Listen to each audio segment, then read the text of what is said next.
My name is Captain Elena Collier, and I'm 34 years old. For 12 years, the United States Army taught me how to save lives under fire, but no one ever taught me how to save my own mother from the enemy sleeping in her bed. Do you believe a single slap could bring down an entire election campaign? I stood there, in that cold hospital room, watching my stepfather, Carl, the man whose face was plastered on signs all over town, swing his open hand into my cheek. The sharp crack of flesh against flesh was louder than the steady beep of my mother's heart monitor. He thought the flimsy hospital curtain and the rhythmic beeping of the machines would swallow it all. He snarled, his face inches from mine. "You're just a broken little soldier. Who do you think you are to interfere in my business?" He was wrong. He didn't know that behind that curtain wasn't another patient, but a witness who could destroy him. And he certainly didn't know that a soldier's expertise isn't just about following orders, it's about documenting every single tactical error the enemy makes. Let me know where you're watching from. Hit that like button and subscribe if you've ever been underestimated and had to turn your pain into a weapon. This story will show you just how sweet justice can be. The first thing that hit me when I walked into room 3B at Northlake Hospital was the smell. It was a sterile chemical blend of antiseptic cleaner fighting a losing battle against the cloying sweetness of cheap lilies. Carl's lilies. They sat in a garish vase on the windowsill, their sickly scent filling the room like a toxic fog. He was there, of course, positioned perfectly by my mother's bedside, holding her hand and performing the role of the devoted husband for the afternoon nurse. His tailored suit was immaculate, his silver hair perfectly coiffed. He was the picture of civic virtue, the man campaigning to be our town's next deputy mayor. He looked up as I entered, his face breaking into a practiced, charming smile. "Well, look who it is," he said, his voice a smooth, polished baritone that always set my teeth on edge. "Our little warrior. Did you bring the desert back with you?" The words dripped with condescension, a backhanded jab at both my career and my presence. To him, I wasn't a daughter coming to see her sick mother. I was an unwelcome soldier, tracking sand from some foreign battlefield into his carefully curated domestic scene. I ignored the jibe and focused on my mother. Linda lay propped against the pillows, her eyes hazy and unfocused. In the Army, you learn to perform a rapid assessment under pressure. It becomes instinct. I wasn't just looking at my mom, I was evaluating a patient. Her pupils were constricted, her reaction to the overhead fluorescent light sluggish. Her skin, usually warm and rosy, had a pale, waxy sheen. These weren't the signs of simple post-op fatigue. These were the classic textbook signs of an opioid overdose. My eyes darted to her IV stand, then to the chart hanging at the foot of her bed. The dosage of fentanyl was listed in clear black print. My breath caught in my throat. It was triple the standard dose for a woman her size recovering from knee surgery. It was dangerously high. Carl must have seen the look on my face. He stood up and placed a heavy hand on my shoulder, a gesture that was meant to look comforting, but felt like an assertion of control. "Your mom's just a little tired, that's all. The doctor said it's perfectly normal." He was lying, and he knew I knew it.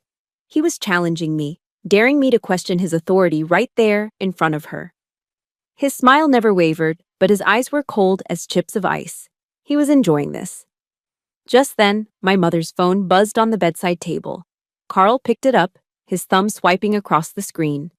I watched in disbelief as he typed a reply to one of her friends from the garden club. His text was filled with the cheerful, slightly ditzy emojis my mom always used. "Feeling so much better," he typed, adding a flower and a smiley face. "Carl is taking such good care of me." He'd perfected her voice, her mannerisms. It struck me with the force of a physical blow.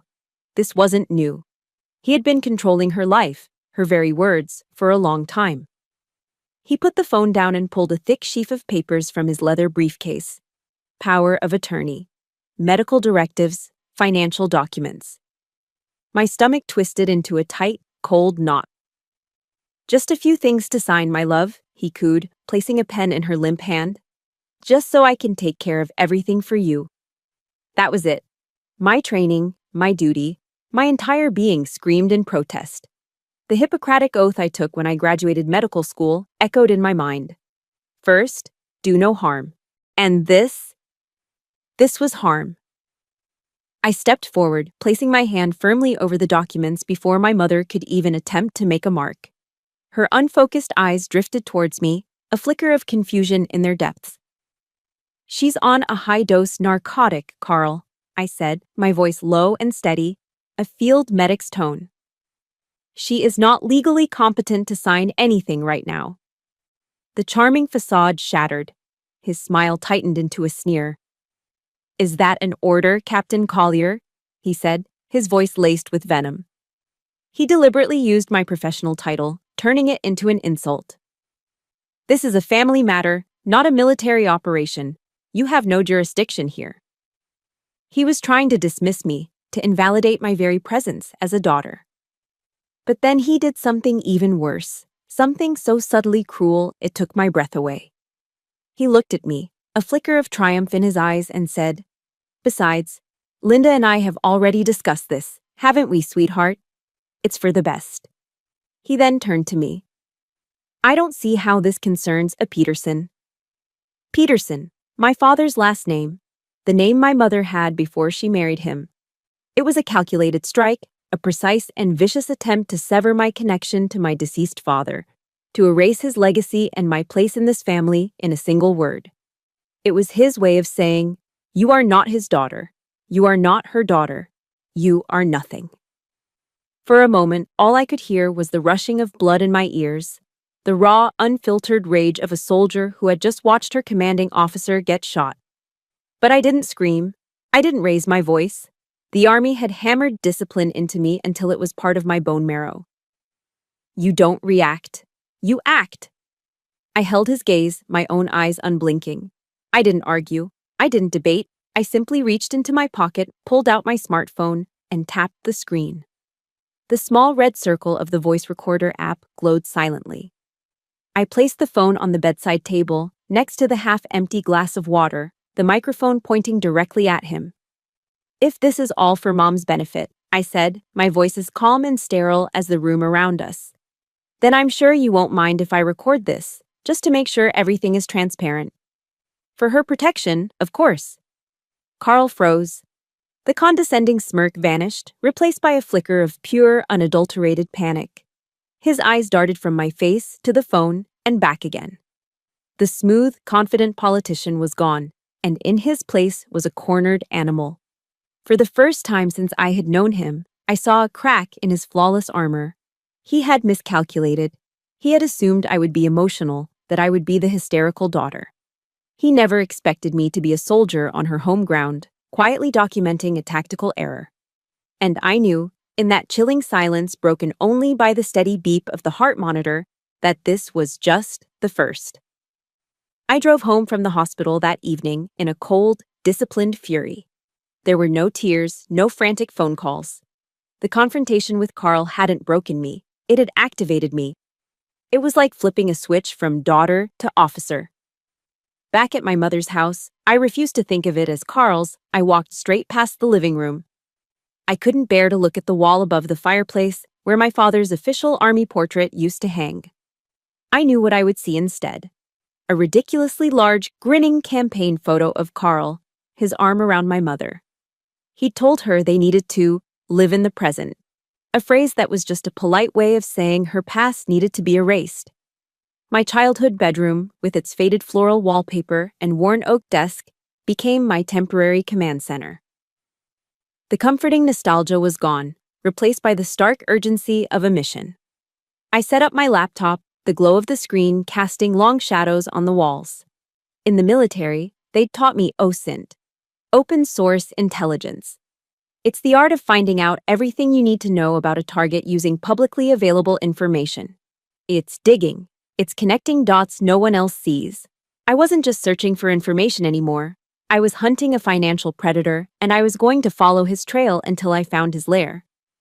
For hours, I worked. The only sounds were the clicking of my keyboard and the low hum of the computer. My face, reflected in the dark screen, was a mask of concentration, impassive, focused, detached. It was the same face I wore in a field hospital, triaging casualties. Emotion was a liability I couldn't afford. I started with property records, cross-referencing them with business filings. And then I found it. A deed of sale for a property in Oak Hills, transferred 3 months ago to a shell corporation with a Delaware address. My heart didn't just sink, it felt like it had been ripped from my chest. The Oak Hills cabin. It wasn't just a vacation home. It wasn't just an asset. It was a promise. The memory washed over me, so vivid I could almost smell the pine needles and the damp earth after a summer rain. I was 18, home on leave just before Dad's final deployment. We were sitting on the porch swing he'd built with his own hands, watching the sunset paint the lake in strokes of orange and purple. He put his arm around me, his voice rough with unspoken emotion. "When you come home from the war, Lainey," he'd said, using his pet name for me, "this place will be here. This will be your peace." Carl hadn't just sold a house, he'd sold my sanctuary.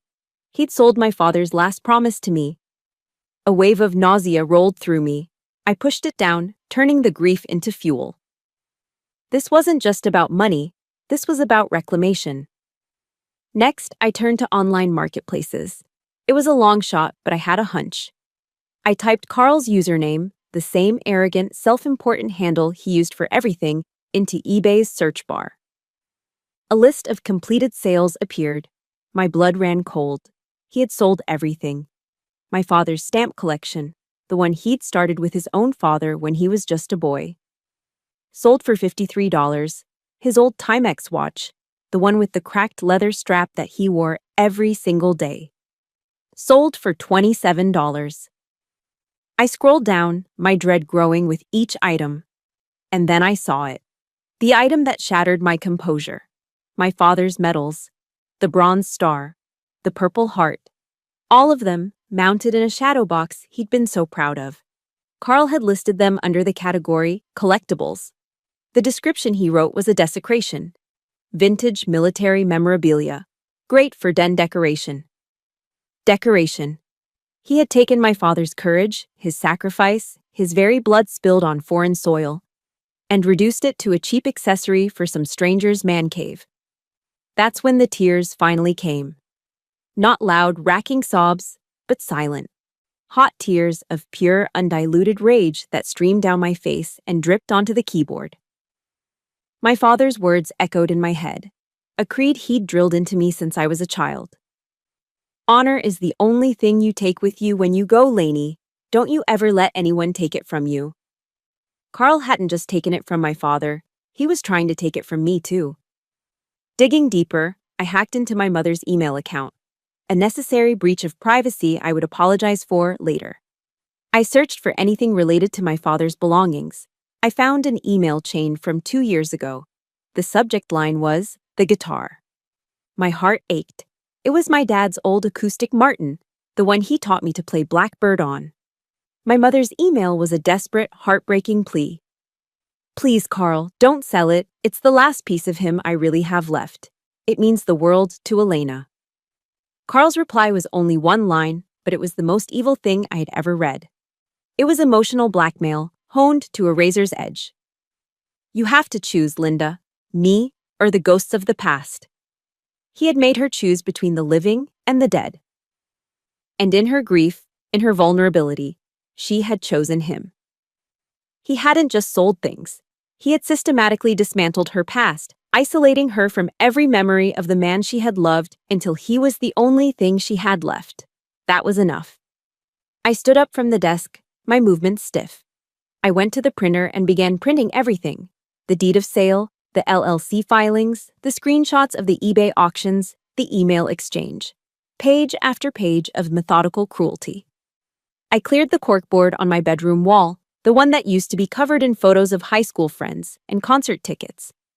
I started pinning up the evidence. I used pushpins to mark the shell corporations, the bank accounts, the buyers. Then I took a spool of red thread and began connecting them. A line from the house sale to the LLC. A line from the LLC to a bank account in Carl's name. A line from his eBay account to that same bank. A web. An intricate, disgusting web of deceit. When I was done, I stepped back. The wall looked like something out of an FBI thriller, a chaotic map of a criminal conspiracy. But to me, it was crystal clear. It was a battle plan. I looked at the grinning face of Carl in a newspaper clipping I'd pinned to the center, the architect of all this pain. My voice, like when I spoke to the empty room, was no longer my own. It was cold. It was hard. It was the voice of a soldier who had just been given her target. The reconnaissance is over, I said. This is war. With my wall of evidence staring back at me, I believed I had an arsenal. I thought the facts were enough. But a war isn't won with intelligence alone. You need allies. You need someone in the trenches with you. So I made the call I thought would guarantee backup. I called Sergeant Mark Renshaw, my best friend from my last tour in Afghanistan. We'd been through hell together. He'd seen me set bones under mortar fire. I trusted him with my life. I was sure he would trust me now. I laid out the facts for him, my voice calm and methodical, just like I was giving a mission briefing. I told him about the fentanyl dosage, the Shell Corporation, the metals sold for pocket change. I waited for his outrage, for him to say, "What do you need, Laney? I'm on the next flight." Instead, there was a long, heavy pause on the other end of the line. When he finally spoke, his voice was hesitant, filled with a pity that felt worse than any accusation. "Elena, listen," he started, and I knew what was coming. You've been through a lot. We both have. Are you sure you're seeing this clearly? Maybe what you saw over there, maybe it's coloring things a little." He didn't say the letters, PTSD, but they hung in the air between us, thick and suffocating. Carl Whitaker is a public figure, running for office. He wouldn't be that stupid. The line went dead, but his words kept echoing in my ears. He hadn't just doubted my story, he had diagnosed me. He had taken 12 years of service, of sacrifice, of watching friends die, and twisted it into a pathology. My greatest source of strength had been reframed as my biggest weakness. The wound he inflicted was deeper and more painful than any piece of shrapnel. The next morning, armed with a desperate, foolish hope, I drove to the hospital. I thought if I could just talk to the doctor, show him the dosage charts, reason with him as one medical professional to another, I could make him see. I didn't even make it past the nurse's station. A burly security guard stepped in front of me, blocking my path. "Ma'am, I'm going to have to ask you to wait here." Minutes later, Dr. Albright, the chief of staff, appeared. He was a man I had once respected, a surgeon with a reputation for integrity. He approached me not with concern, but with the weary condescension of a principal dealing with a problem child. "Captain Collier," he said, his voice smooth and dismissive. "We've received a formal complaint from Mr. Whitaker. He's expressed concerns about your emotional state." He looked at me over the rim of his glasses. "Sometimes, Captain, love can cloud our judgment. Perhaps it would be best for you to get some rest." He then delivered the final blow. "For the patient's safety and well-being, your visitation rights have been suspended until further notice." He had patronized my expertise and invalidated my love in the same breath. I was no longer a daughter or a doctor. I was a threat. The very system I had sworn to uphold had now labeled me as unstable and cast me out. The door hadn't just been closed, it had been slammed and bolted in my face. Defeated, I tried one last thing. I called my mother's cell phone, praying she would be lucid enough to answer. But it was his voice that greeted me, not with words, but with a far crueler form of torture. He didn't say hello. He just left the line open, and through the speaker, I could hear him. I could hear the gentle scrape of a spoon against a bowl, and his soft, soothing voice. "Here you go, my love. Just one more bite of soup for me." And then I heard my mother's voice, weak but clear. "Oh, Carl," she murmured, "you are so good to me." He hung up. The silence that followed was absolute. It was a masterclass in psychological warfare. He had used my own mother's voice as a weapon against me, proving in one swift, brutal move that he had complete control. I drove aimlessly for hours until I found myself in the deserted parking lot of a closed-down strip mall. I pulled my dad's old Ford pickup into a space at the far end, under a flickering street lamp. This truck, with its familiar scent of old leather and motor oil, had always been my safe haven. Tonight, it felt like a cage. Every door was locked, every ally had vanished, every path was blocked. The exhaustion was bone deep, a crushing weight that settled over my soul. And for the first time, I allowed myself to doubt. What if they were right? What if the horrors I'd witnessed had fractured something inside me? What if I really was the broken soldier, seeing enemies where there were only concerned family members? The thought was a poison, seeping into every part of me. I slumped forward, resting my forehead against the cold steering wheel. And for the first time since this nightmare began, I felt utterly and completely defeated. A steady Ohio rain began to fall, drumming a somber rhythm on the roof of the truck, the sky weeping the tears I couldn't shed. I sat there in the dark, drowning in the silence and the self-doubt. Listlessly, I turned the key in the ignition just enough to power the radio, needing some sound to fill the void. A woman's voice, warm and powerful, filled the cab. It was a podcast, one of those motivational talks I usually ignored. It was Brené Brown. And what I know for sure is that vulnerability is not weakness, she said. It's not weakness. It's our greatest measure of courage. To be courageous is to show up and let ourselves be seen when we have no control over the outcome. The words cut through the fog of my despair like a searchlight. No control over the outcome. That was it. I had been trying to control everything: Mark's reaction, the hospital's decision, my mother's perception, and I had failed. But I had been looking at it all wrong. Courage wasn't about winning. It was about showing up. It was about choosing to fight, even when you're standing alone on the battlefield. I lifted my head from the steering wheel, the vinyl imprint still fresh on my forehead. I wiped the dampness from my eyes. A new resolve, forged in the depths of my darkest hour, began to harden within me. I couldn't control the outcome, but I could damn well choose the fight. And I know so many of you listening right now have had a moment just like that. A moment where the world told you that you were wrong, that you were crazy, that you were alone. If you've ever felt that way, if you've ever had to find your strength when no one else would stand with you, please support this story with a like. And in the comments, just type one word for me: fighter. Let's show the world how many of us there are. Brené Brown's words didn't give me a map, but they gave me a compass.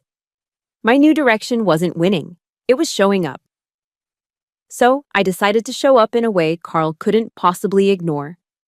I had learned in my training that every system has a loophole, and I found one in the hospital's patient advocacy policies. I filed a formal request for a family care planning meeting, citing concerns about my mother's long-term care. I insisted that a hospital social worker be present to mediate. It was the perfect trap. For a man building his political campaign on the image of a devoted family man, refusing to attend a meeting about his wife's health would be a PR disaster. He had no choice but to agree. The meeting was set for the following afternoon in a small private conference room on the 3rd floor. Just before I left the house, my phone buzzed with a text message. It was from my Aunt Carol, my mom's sister. The message read, "Elena, I heard you're making trouble for Carl. Please stop this nonsense. You're embarrassing the family." I stared at the words, a fresh wave of bitterness washing over me. The timing was impeccable. A stab in the back from my own family, right before I walked into battle. The message served as a stark reminder. The only backup I had was me. Carl arrived at the meeting radiating smug satisfaction. He thought he had won. He believed I had been put in my place, neutralized. The social worker, a tired-looking woman named Mrs. Gable, opened the meeting with procedural jargon. Carl nodded along, playing the part of the concerned, cooperative husband. I let them talk for a few minutes, then I calmly placed a single printed document on the table. It was the deed of sale for the Oak Hills cabin. "I'd like to discuss the liquidation of my mother's assets while she is medically incapacitated," I said, my voice even. Carl's smile faltered. He glanced at the social worker, trying to gauge her reaction. "This is a private financial matter between my wife and me," he said, his tone tight. "It became my business when you sold the last promise my father ever made to me, I replied, my eyes locked on his. The tension in the room skyrocketed. Mrs. Gable looked back and forth between us, clearly out of her depth. Carl's mask of civility began to crack. You have no idea what you're talking about, he hissed, leaning across the table. Everything I've done has been for your mother's benefit. Was selling my father's war medals for den decoration also for her benefit? I shot back, my voice dripping with ice. That was the line. I saw something snap behind his eyes. The narcissist's rage, the fury of being exposed, boiled to the surface. He shot up from his chair, his face contorted into a mask of pure hatred. I told you to stay out of it, he roared. His hand came up so fast I barely had time to register it. The slap was vicious, a full-force blow that sent a shockwave of pain through my jaw and cheek. My head snapped to the side, my ears ringing. But I didn't fall. I didn't even flinch. I slowly turned my head back to face him, my gaze unwavering and cold. I had anticipated this. In a tactical situation, you always anticipate the enemy's most desperate move. This was his. And it was the mistake I had been waiting for. Just as he opened his mouth to spit more venom, another voice cut through the tense silence. A voice that was calm, yet echoed with immense power and steel. I believe that is quite enough, Mr. Whitaker. The voice came from the corner of the room, from an area separated by a thin, beige privacy curtain. With a soft whoosh, the curtain was pulled aside. Sitting in a wheelchair was an elegant, silver-haired woman in her 70s. She held up her phone, the red light of its camera glowing like a damning eye. She was not a patient. She had been waiting. She had been watching. The blood drained from Carl's face. His arrogant posture deflated like a punctured balloon, replaced by the raw animal panic of being caught in a snare. Who the hell are you? He stammered, pointing a trembling finger at her. The woman powered off her phone and placed it deliberately in her purse. She looked at Carl with an expression of profound disgust. My name is Eleanor Vale, she said, her voice clear and precise. And I am the person who is going to ensure that what you just did destroys you.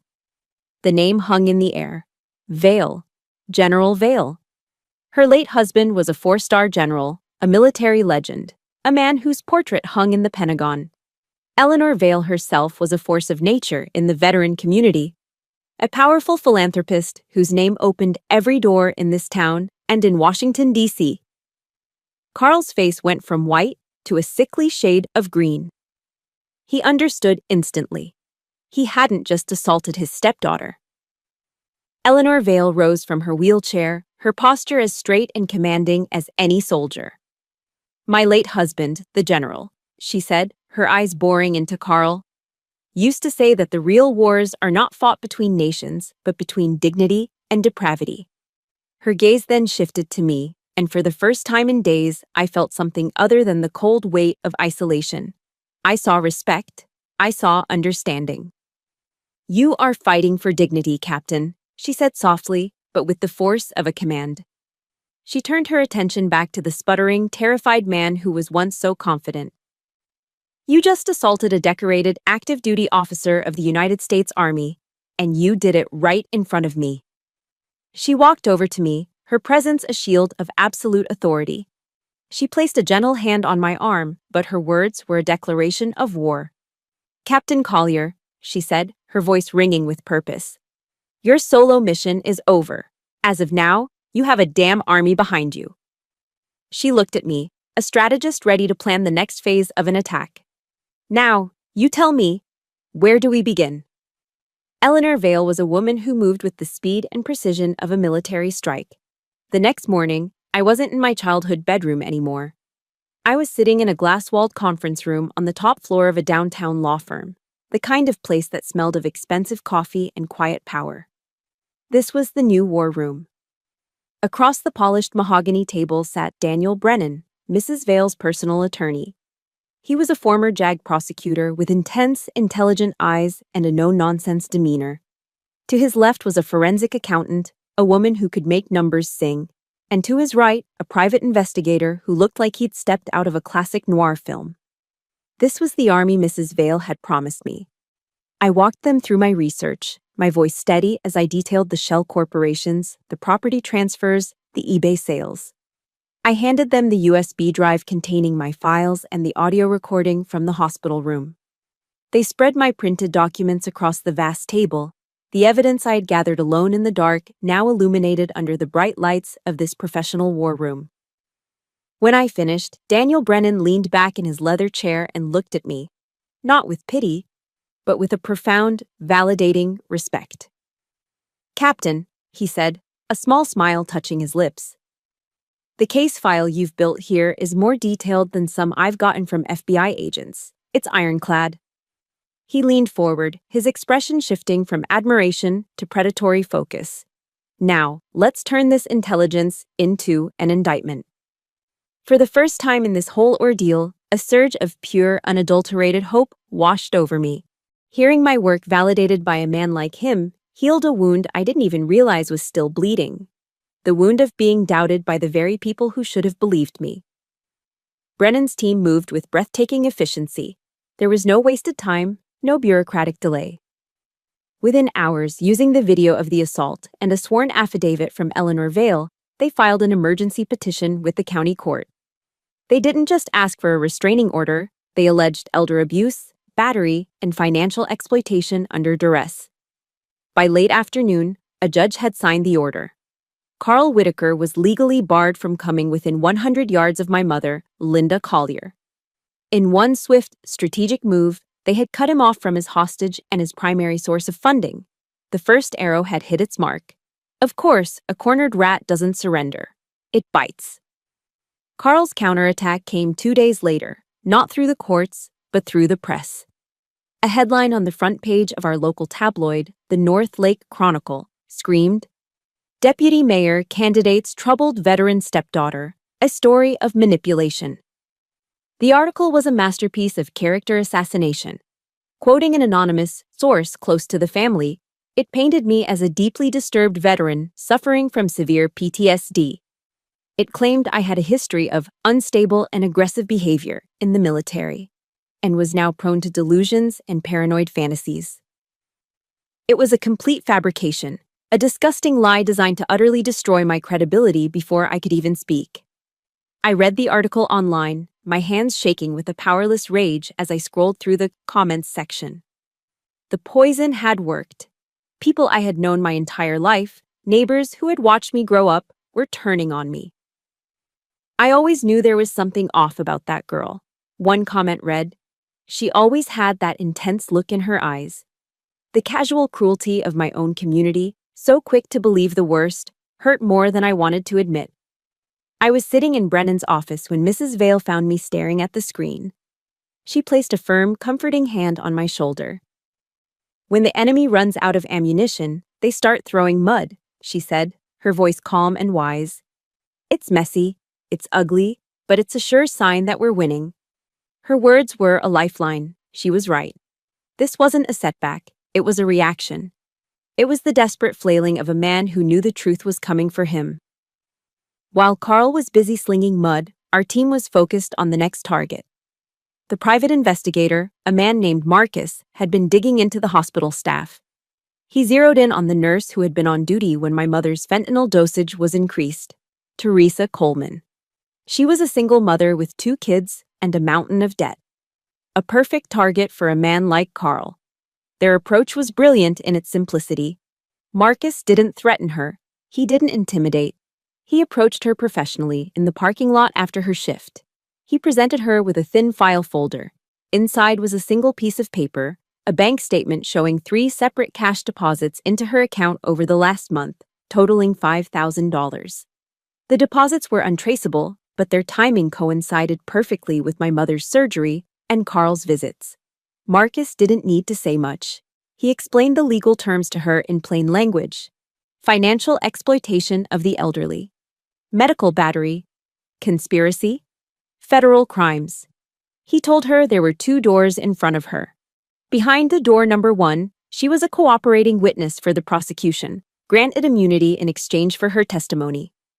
Behind door number 2, she was a co-conspirator, facing a prison sentence that would take her away from her children for a very long time. He gave her Daniel Brennan's card. "You have 24 hours to decide which door you want to walk through," he said, and then he left. The clock was now ticking. We had severed Carl's access to my mother and weathered his public smear campaign. Now, we were moving to break his conspiracy from the inside. The feeling in the war room was electric. It was the tense, focused, adrenaline-fueled calm before a major assault. We were no longer on the defensive. The counteroffensive had begun. The 24-hour deadline we gave Nurse Teresa Coleman felt like an eternity.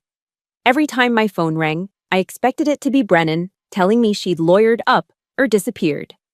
But just 19 hours after Marcus approached her, she walked into Daniel Brennan's office. She was terrified, her hands trembling as she clutched a worn-out purse, but she was ready to talk. Marcus conducted the interview in a small soundproofed room with a digital recorder running on the table. I listened from the conference room next door, the audio piped through a speaker. Teresa's voice was thin and shaky as she confessed everything. Mr. Whitaker, he was so charming at first, she began, her words tumbling out in a rush. He said his wife was in a lot of pain and that she was anxious about paperwork. He said he just needed her to be a little more comfortable and relaxed so she could sign some things to make his life easier. She took a ragged breath. He told me to just up the fentanyl drip a little. He handed me an envelope with $5,000 in cash. He said it was a gift for my troubles. I have 2 kids. My car just broke down. I didn't know he was so evil. I swear I didn't know. Her confession was the silver bullet we needed. But it was what came next that turned my blood to ice.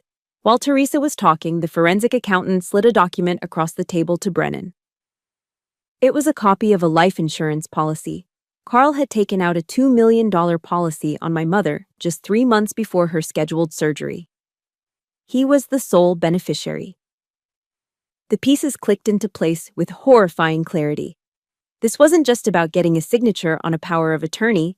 This was an execution in waiting. With Teresa's recorded confession secured, Brennan called me back into the main conference room. He spread my mother's medical charts across the table. "Elena," he said, his voice grim, "I need you to walk me through this, not as a daughter, but as a physician. What exactly was he trying to do?" I put on my professional armor, the detachment I learned in the ER. My duty as a medic took precedence over my grief as a daughter. I picked up a pen and pointed to the dosage logs. My voice was cold, clinical, and shaking with a fury I could barely contain. "This dosage of fentanyl," I began, "is 3 times the standard therapeutic dose for a post-op patient of my mother's weight and condition. This isn't pain management. This is intentional respiratory depression." I looked up, meeting Brennan's hard gaze. At this level, her breathing would slow to a critical point. She would become hypoxic, starving her brain of oxygen. A few more micrograms, a slight delay in a nurse's response, and she would have gone into full respiratory arrest. It would have been logged as a tragic post-surgical complication. I put the pen down, the plastic groaning under the pressure of my grip. He wasn't trying to sedate her, Daniel. He was setting the stage to murder her. The room was silent. The truth of it, stark and ugly, hung in the air. Carl hadn't just wanted her money. He'd wanted her dead. The next step was the hardest I've ever had to take. With the protection order in place, we had moved my mother to a different hospital across the county. A secure facility where she was slowly and safely being weaned off the high dose of narcotics. She was lucid now, her eyes clear for the first time in weeks. And I had to be the one to tell her that the man she loved had tried to kill her. I sat by her bedside in the quiet, sunlit room, holding her hand. It felt frail in mine. I started gently, explaining that we had found some irregularities in her finances, that Carl had sold some things without her permission. She frowned, confused.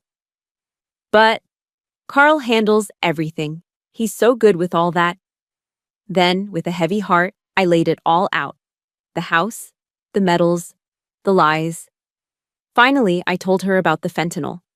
I explained in the simplest medical terms I could what the dosage was meant to do. At first, she refused to believe it.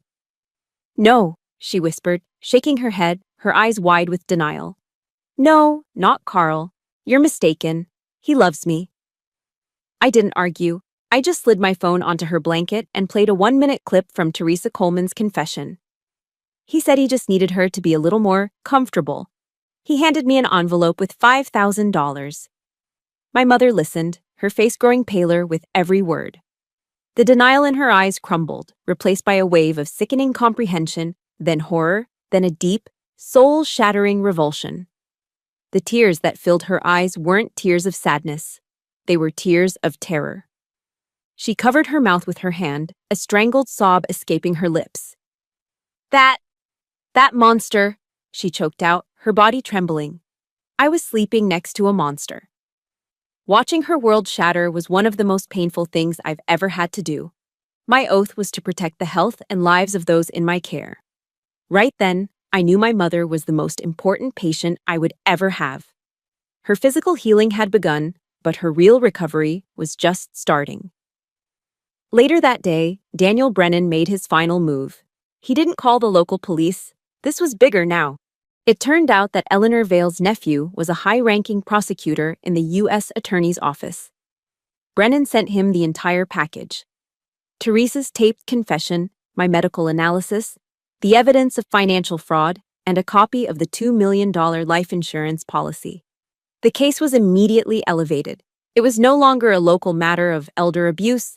It was now a federal investigation into wire fraud, conspiracy to commit assault, and attempted murder. The full weight of the United States government was about to come crashing down on Carl Whitaker. The noose we had been carefully weaving was now tightening around his neck. It's a horrifying thought, isn't it? To realize the person you trust most is your greatest threat. It makes you question everything. If you've ever had a gut feeling that something was deeply wrong, even when the world told you otherwise, please hit that like button to show your support. And in the comments, let me know one thing you've learned to always trust, whether it's your intuition, a close friend, or something else. Let's talk about trust. The week leading up to the deputy mayoral debate was chaotic. With the federal investigation closing in, Carl went into a frenzy. He was no longer a calculating predator. He was a cornered animal, lashing out blindly in every direction. His lawyers filed for a temporary restraining order against me, citing a fabricated campaign of harassment. It was a desperate, transparent attempt to legally bar me from attending the debate, the biggest political event of his life. But his most venomous attack was aimed directly at my heart. He filed a formal complaint with the Department of Defense. In it, he spun a wild tale, accusing me of using classified military resources and surveillance techniques to illegally monitor a private citizen, him. It was a lie, but it was a brilliant, vicious one. He wasn't just trying to discredit me in our small town. He was trying to burn my entire career to the ground. The complaint triggered an automatic internal investigation. I received a call from my commanding officer, Colonel Thompson. To his credit, his voice was supportive. "Elena," he said, his tone weary, "I've known you for 10 years. I know this is garbage, but my hands are tied. The process is the process. You're going to have to give a formal statement." Having to sit in a sterile office and explain the most painful details of my family's implosion to a JAG officer was a unique form of humiliation. My private life, my mother's vulnerability, my stepfather's crimes, it was all being entered into an official military record. Carl had managed to drag my two worlds together in the most toxic way imaginable. For a moment, the old fear crept back in. The chilling thought that this monster might actually get away with it. Then, the second blow landed. Daniel Brennan called an emergency meeting. "We have a problem," he said, his face grim. Teresa Coleman just recanted her testimony. A collective groan went through the room. She was our star witness, our silver bullet. "What happened?" I asked, my stomach tightening. "Carl got to her," Marcus, the PI, answered, disgust thick in his voice. "We have it on good authority he funneled a substantial amount of money to her sister's account. He promised to pay for her kids' college education. He bought her silence." The air in the war room grew heavy. For the first time, a shadow of doubt fell over our carefully laid plans. Without her testimony, the medical malice charge became much harder to prove. We had the recording of her initial confession, but a good defense attorney could tear it apart in court, painting her as an unreliable, coerced witness. A flicker of triumph must have registered on Carl's face wherever he was. But he had underestimated Daniel Brennan. Daniel didn't flinch. He looked around the room at our worried faces and gave a sharp, decisive shake of his head. "This changes nothing," he said, his voice cutting through the gloom. "In fact, this helps us. Carl doesn't know we have his first confession on tape. A witness suddenly recanting after a large, unexplained payment to her family? That doesn't look like innocence. That screams consciousness of guilt. We'll use it against him." His confidence was contagious. The storm Carl had unleashed was terrifying, but our ship had a steady captain. One by one, Carl's attacks were dismantled. The judge for his restraining order request took one look at the video of him striking me and threw the case out of court in less than 5 minutes, warning Carl's lawyer not to waste his time again. The complaint to the Department of Defense was officially put on hold after Brennan's office notified them that I was a material witness in an active federal investigation, and that the complaint showed a clear pattern of witness intimidation and retaliation. Every desperate jab he threw was expertly parried. That night, I found myself unable to sleep. I went to the bookshelf in my father's old study and pulled out his worn, dog-eared copy of Sun Tzu's The Art of War. He had underlined a passage: "If you know the enemy and know yourself, you need not fear the result of 100 battles." I knew the enemy. I knew his arrogance, his narcissism, his desperation. And I knew myself. I knew my training, my discipline, and the truth on my side. Reading my father's favorite book, I felt a profound sense of calm settle over me. We were ready. The night before the debate, our war room was a hive of quiet, focused activity. The final pieces were moving into place.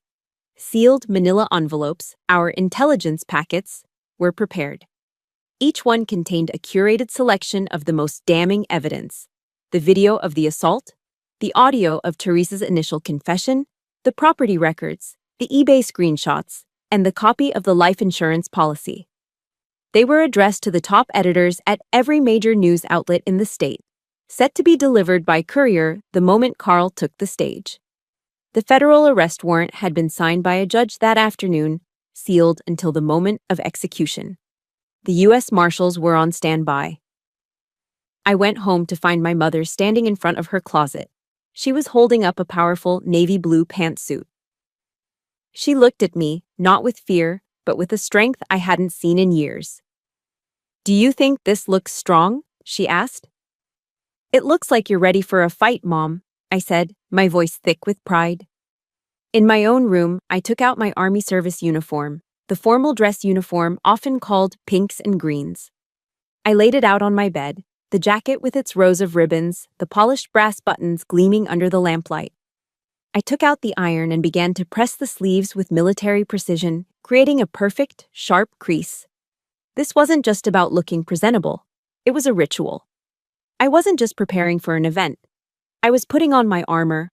I was preparing for battle. The North Lake Civic Center auditorium was packed to the rafters. The air buzzed with anticipation, the scent of stale popcorn mixing with the cheap perfume of local political hopefuls. I sat in the front row, flanked by my mother on one side and Eleanor Vale on the other.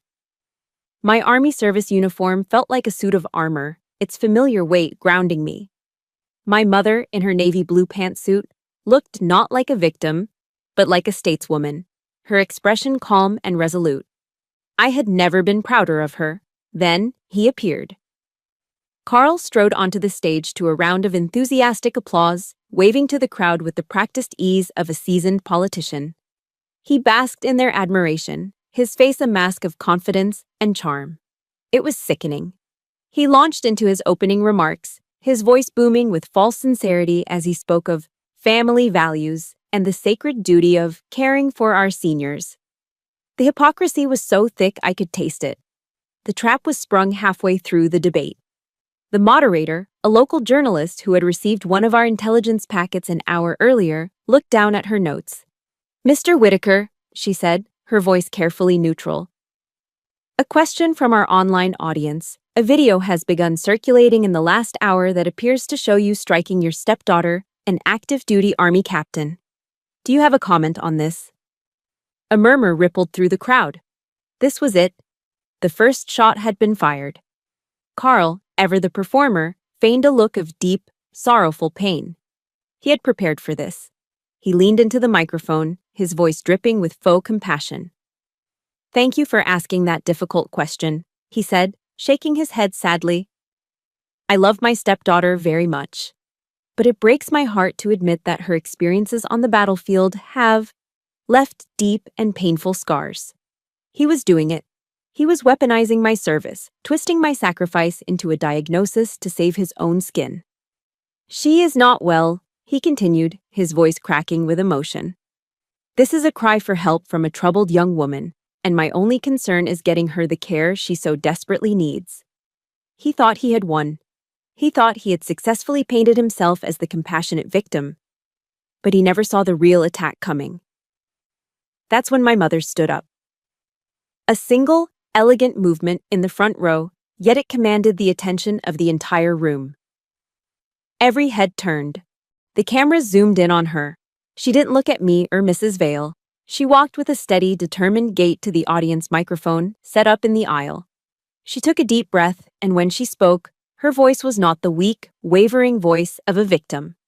It was clear, it was strong, and it was amplified throughout the auditorium. "My name is Linda Whitaker," she announced, "and my daughter is not troubled. My daughter is a hero." A collective gasp went through the audience. On stage, Carl's face froze, his compassionate mask cracking. "The troubled one," my mother continued, her voice rising with righteous fury, her finger pointing directly at the man on the stage, "is the man up there, the man who systematically overdosed me on narcotics to steal my assets, the man who assaulted my daughter when she tried to protect me." The auditorium exploded, not into applause, but into a stunned, deafening silence, followed by a tidal wave of frantic whispers. The reporters in the press pit were scrambling, their faces a mixture of shock and glee. And in that moment of perfect chaos, Daniel Brennan stood up from his seat in the third row. "Carl Whitaker," he boomed, his prosecutor's voice cutting through the noise. "You are under arrest by order of the United States District Court." As if on cue, the lights in the auditorium seemed to brighten. Men in plainclothes, FBI agents, emerged from the wings of the stage and from the back of the hall, moving swiftly and purposefully towards Carl. His face, which had been frozen in shock, now crumpled into pure, pathetic terror. He looked like a cornered animal. Then, the final, devastating blow. The massive screen behind the stage, which had been displaying Carl's smiling campaign logo, flickered and changed. Suddenly, it was filled not with a logo, but with evidence. Screenshots of the Shell Corporation's registration, a list of my father's belongings sold on eBay, a transcript of Teresa's confession with the most damning lines highlighted in red. And then, the finale, the video of the slap. Not the grainy cell phone version, but a high-resolution clip from Mrs. Vale's phone, played in brutal slow motion for the entire town to see. The crowd let out a collective, horrified groan. The takedown was absolute, it was public, it was irreversible. Two agents reached Carl, grabbing him by the arms. He didn't resist. He was a broken man. They pulled his hands behind his back, and the sharp, metallic click of the handcuffs being fastened seemed to echo through the silent room. As the agents led him off the stage and down the aisle, a remarkable thing happened. An elderly man in the front row, wearing a VFW cap, slowly got to his feet. He looked at me, his back ramrod straight, and raised his hand in a crisp, formal military salute. Then, another man in the row behind him stood and did the same. And another.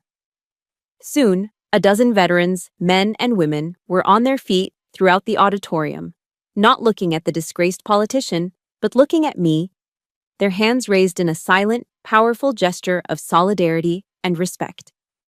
Tears welled in my eyes as I returned the salute. Carl was led right past our row. For a fleeting second, his eyes met mine. They were filled with a venomous, bottomless hatred. I didn't feel anger. I didn't feel triumph. I just felt a cold, clinical finality. I met his hateful glare and spoke, my voice low and calm, for his ears only. "That was a tactical error, Carl," I said. I just documented it. The fall of Carl Whitaker's empire was as swift as it was brutal. The public arrest at the debate was a political killshot. His campaign imploded overnight. His donors vanished, his political allies issued press releases distancing themselves from him, and the party disavowed his candidacy. The federal prosecutor moved quickly, freezing all of his known assets and bank accounts, effectively cutting off his ability to hire the kind of high-powered legal team that could delay justice. As for Nurse Teresa, she was apprehended by federal agents at a bus station in Indiana, trying to flee the state. Carl's entire world, built on a foundation of lies, had crumbled into dust in a single night. The aftermath felt less like a victory celebration and more like the quiet, weary dawn after a long and brutal battle. A week after the arrest, I received 2 letters. The first was from North Lake Hospital. It was a formal, groveling apology from Dr. Albright and the board of directors. They offered to reinstate my privileges and publicly clear my name. I accepted their apology, but on one condition. I told them I would consult with them free of charge to help establish a new patient advocacy program, one specifically designed to protect elderly and veteran patients from financial and medical abuse. It was a small step, but it was a way to turn our painful experience into a shield for someone else. The second letter was from my commanding officer. It was an official notice that the internal investigation against me had been closed and all complaints were deemed unfounded. But at the bottom of the typed page, Colonel Thompson had added a handwritten note. It read, "Your father would be incredibly proud of you, Captain. So is your country." Reading those words, I felt a knot of tension I hadn't even realized I was carrying finally release. My honor, the one thing Carl had tried so desperately to take from me, was intact. My mother and I drove home from the hospital together after she was discharged. The car was silent. There was no triumphant music on the radio, no celebratory chatter. The air was thick with the exhaustion of war and the heavy weight of all that had been broken. It wasn't the elation of victory, it was the profound fatigue of survival. When we pulled into the driveway, my mother got out of the car and walked into the house with a strange, determined purpose. I followed her into the living room. She went straight to the wall above the fireplace, to the massive, smiling campaign portrait of Carl. Without a word, she lifted it off the hook. The frame was heavier than she expected, and she staggered back a step. I rushed forward to help her, and together, we lowered the portrait to the floor, leaning its grinning face against the wall. She stared at the empty space on the wall, at the single, lonely picture hook. A faint rectangle of cleaner paint marked where the portrait had hung, like a ghost. "I am so sorry, Elena," she whispered, her voice choked with shame. "I was so blind." I didn't say, "It's okay." It wasn't okay. Instead, I just put my arm around her. "You're not blind anymore, Mom," I said softly. "That's what matters." The days that followed were difficult. The fallout wasn't just legal, it was social. My mother's phone, which once buzzed constantly, was now mostly silent. Some of her friends, women she had known for decades, couldn't look her in the eye. They had been charmed by Carl, had invested in his campaign, had told everyone what a wonderful man he was. My mother's victimization was an uncomfortable mirror for their own poor judgment, and it was easier for them to blame her for being foolish than to admit they had been fooled, too. She was drowning in shame and guilt, replaying every moment, every lie she had believed. I found myself in a new role, not as a soldier or an investigator, but as a caregiver, sitting with her through the long nights as she grieved not for the man he was, but for the man she thought he was. I didn't need inspiration from a book or a podcast anymore. My mission now was her. A few weeks later, a letter arrived from the county jail. The handwriting was Carl's familiar, arrogant scrawl. I opened it with a sense of clinical detachment. It was 12 pages of pure, undiluted narcissism. He never once apologized. Instead, he blamed me for destroying his life, accused my mother of being an ungrateful liar, and painted himself as the ultimate victim. It was a pathetic, manipulative tirade. I read the first page, then folded it back up. I didn't burn it, I didn't tear it up. That would have been an emotional response, and he wasn't worth the energy. I simply put it in a fresh envelope and gave it to Daniel Brennan. It was just more evidence for the prosecution. That weekend, my mom and I began the final act of exorcism. We bought dozens of cardboard boxes and packing tape. We started in the master bedroom and we went through the entire house, systematically removing every trace of him. His expensive suits, his polished shoes, his collection of self-help books written by celebrity CEOs. We packed his golf clubs, his monogrammed whiskey glasses, his framed photo with the governor. We worked in a quiet, focused rhythm, a two-person team on a final, crucial mission. We didn't speak much. We didn't need to. Every item we placed in a box was a silent declaration. This is not our life anymore. He does not belong here. This space is ours.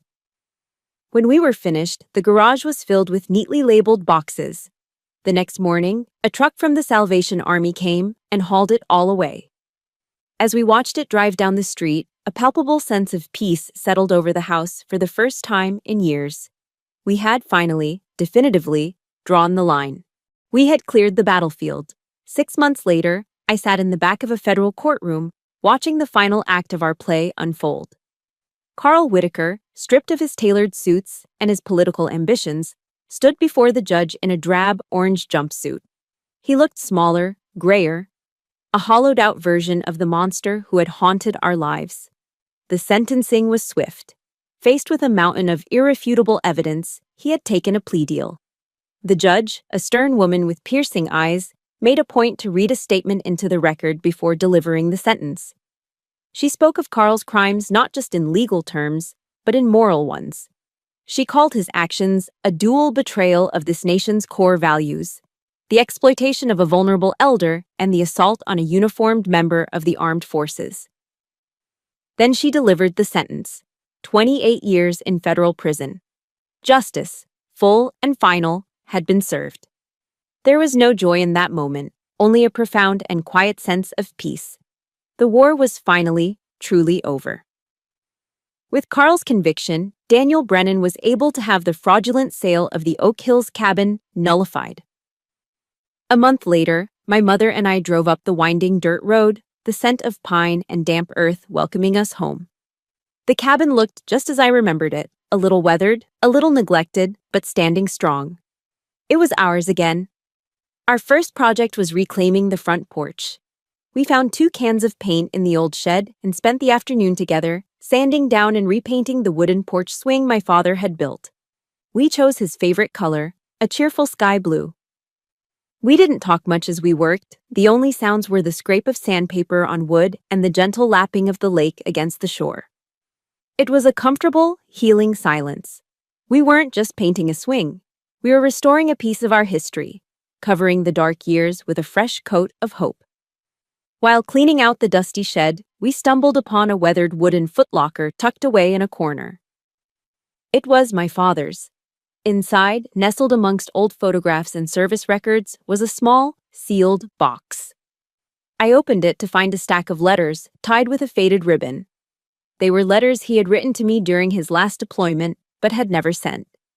My hands trembled as I opened the one on top. His familiar, strong handwriting filled the page. The last paragraph struck me right in the heart. "This world can be a harsh and cruel place sometimes, Lainey," he wrote, "but you were born with a soldier's heart. Never forget that.